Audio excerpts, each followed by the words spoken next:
Okay, we're going to look at percentage change.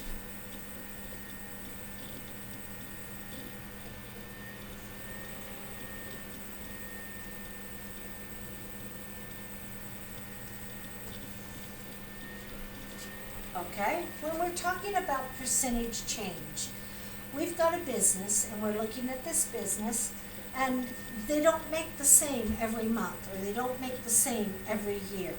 And so the percentage change is a look at how one year compares to another year. Do they increase? Does the percent of use increase? Does it decrease? We do that in the tutoring lab. If I have 10 students who come in on this day and 5 students who come in the next day, I've had a percentage decrease of the amount of use of the lab. I don't usually do it day by day, I usually do it year to year. So I'm looking at what percent have I increased my use and what percent has it decreased. And of course, when you decrease the number of students, you're going to also decrease the number of students who come into the lab. So we're looking at percentage change. And this is a really good skill to be able to do. And the first thing, remember we talked about absolute value? So the first part of percentage change is what we call absolute change. And your absolute change is equal to the new value minus the original value. And that is going to be put inside absolute value marks. So, absolute change will always be positive. I don't like to use absolute change because if I see a negative number, I know I've got a percent decrease. If I see a positive number, I know I have a percent increase. So, but this book is having you do the absolute change. So, your new value minus your original value will give you that absolute change if you keep it to the positive. Now the percentage change is going to be the absolute change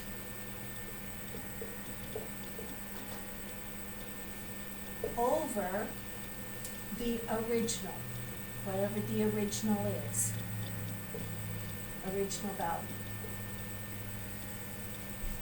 Okay, so your absolute change over your original value. Or we can write percent change is also equal to new value minus original value over original value. So this is an actual formula that you do have to use to do this, all right? So let's look at this. If after a big recruiting push, the meeting attendance went from 25 to 38 people. So my first meeting, which would be your original,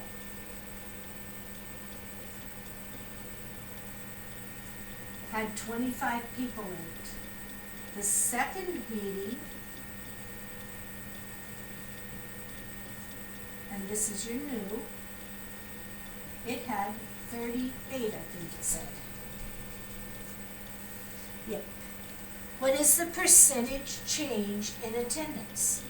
Okay, so new value minus original. So this would be 38 minus 25 over 25 because that's your original. 38 minus 25 is 13 over 25 divided, and you get 0.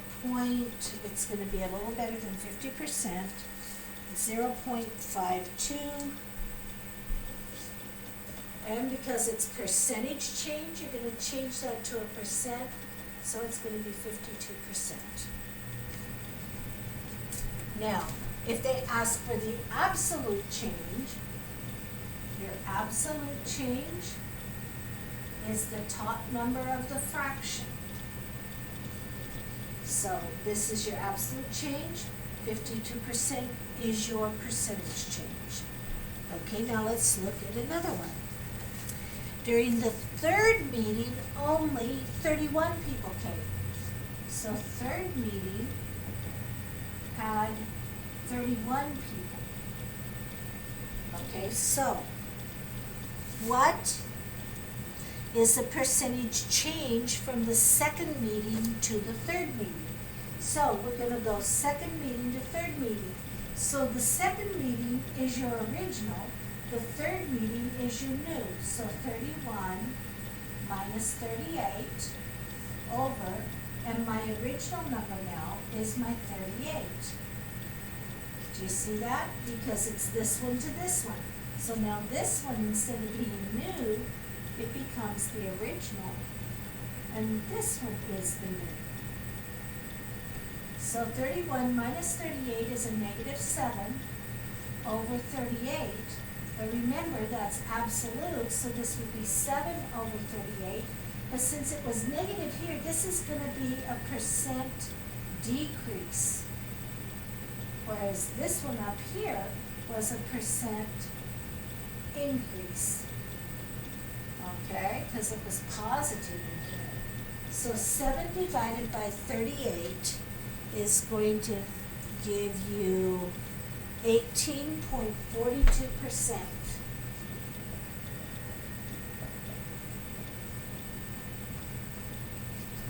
Okay, so we have an 18.42% decrease this time. So you're going to have to designate that in your homework on your page 180 through 181 or whatever in that homework slot. Now, let's finish that problem up. What was the change between the first meeting and the third meeting? So now we're looking at this meeting and this meeting. So your original again is 25.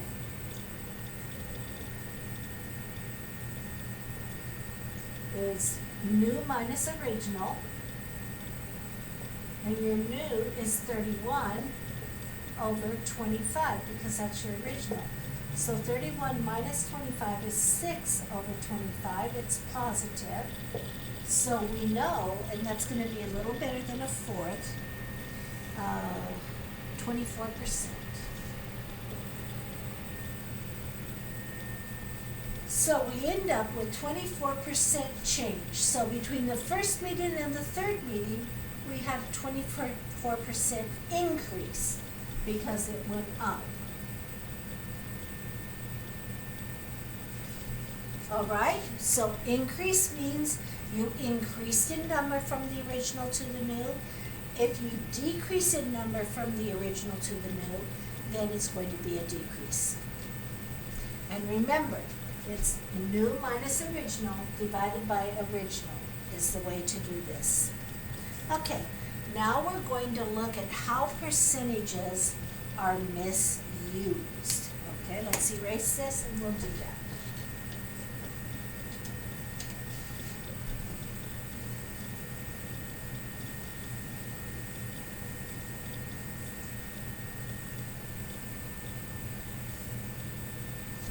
How are percentages misused? Okay, percentage faux pas. Faux pas is French for false steps, okay? Percentage faux pas are common misuses. So, one of the examples is using the idea of Alaska and California. It says that 70% of Alaskans want skis in the schools.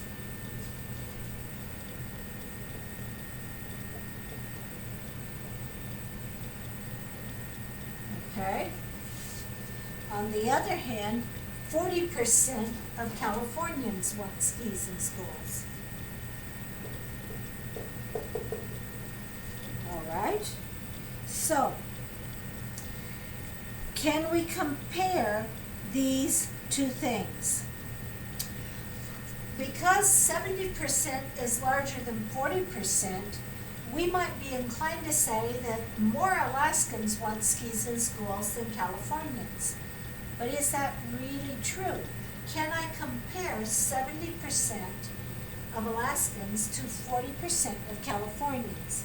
In actuality, I cannot, because it's 75 and some 70. Because Alaska's population is much smaller than California's population. So 75% of the population of Alaska, which is 710,000 people, is only how many people? 532,500. Okay? Now let's look at 40% of California's people. And the population of California is 37 million. A huge number more than Alaska. And 40% of that is 14,800,000. Okay, so which one has more people who want skis? California does. And this is why you can't necessarily compare fractions like percents like this, because the percent expresses how many people out of the total, right? Because it's so many out of the total. And so California, who has a much larger population, is going to have actually many more people than Alaska, who has a very small population in comparison. And so you cannot do that, okay? What if we said, well, what is the average of the people who want skis between California and Alaska? Well, can we actually average these? What if we average these? 75% plus 40% divided by 2 is going to give you, in actuality, 115% divided by 2, which is equal to 57.5%. Is that actually how many people between those two states that want skis in school? Or they favor skis? But we can't do it that way. What we're going to have to do instead is you have to do the favorable of Alaska population that is favorable, plus the California population that is favorable, over the total population of both. Total Alaska plus total California. And that's going to present a completely different picture. And here's what we end up with when we do that. We have 532,500 plus 14,800,000 all over 710,000 plus 37 million. And this is going to equal 15,332,500 over 37,710,000, which equals 41%. Look what a huge difference there is between averages percents and the actual percentage of the population that want or favor skis in the schools. See, you can't average percents unless those percents have the same total population. So I can average the percents if my totals are the same. So if I have 35 out of 70, and I have, which would be what percent? I don't know, let me just check it out. 35 divided by 70, which is a 50%, I think. Yeah, this is a 50%. And I have a 25 out of 70.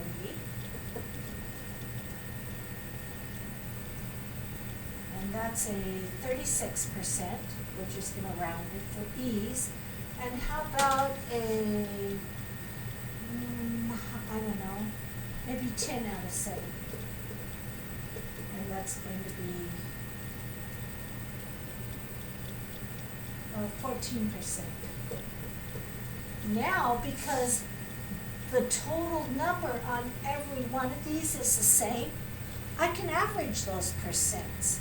I can do 50 plus this is 50 plus 36 is 86 plus 14 is 100, and 100 divided by 3 is going to give you 33 1/3%. So by the average, I can average those because the denominators, the total of each one is the same, but it's the only time I can average them. So you have to be careful about treating things like they're equal, okay? How else might we misuse percentages? Look at this case. In 2009, this town had 10 break-ins. This is the number of break-ins for robberies, okay? In 2010, they had 8 break-ins, and in 2011, they had 6 break-ins, okay? The number of break-ins is decreasing, so that's a good thing. But the number of decrease of the break-ins from year to year, if I do 10 to 8, I'm going to have 8 minus 10 over my original, which is 10. So this is a negative 2 over 10, which means it's 2 over 10, 1 10, or no, 2 tenths, which is a 20%. So I have a 20% reduction of break-ins here. Okay, now I'm going to go 2010 to 2011, which would be 6 minus 8 over 8 this time, which is a negative 2 over 8, which is 1/4, which would be a 25% reduction, because those are going to be absolute values reduction. And as a reporter, I could sit there and say, oh, look, we are decreasing the number of break-ins, and we are increasing the percentage of fewer break-ins, because we went from a 20% to a 25%. But does that really indicate the truth from our data? Our data says every year we decrease by 2.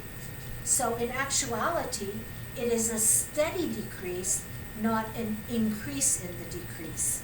And the reason why we can make it look like it's an increase is because our reference point shifted every time. When you have shifting reference points, you can't compare them. And so you have to be careful that you do not misuse percentages to say things that are not true. And unfortunately, people do misuse these things, and they say it says things that are not necessarily true. So when you're reading material, when you're looking at things, and you're trying to analyze the truthfulness of what you're reading, you need to be very careful, and you need to analyze what's happening here. Are they averaging percentages that you can't average? Are they treating percentages like they're just plain old numbers, but they're not really just plain old numbers? They're part of a whole, they're a proportion actuality. Or do we have shifting reference points? And so we're getting misleading information because of the shifting reference points. So you need to be careful with math and make sure that you present it accurately and correctly. So yeah, that's the way it goes.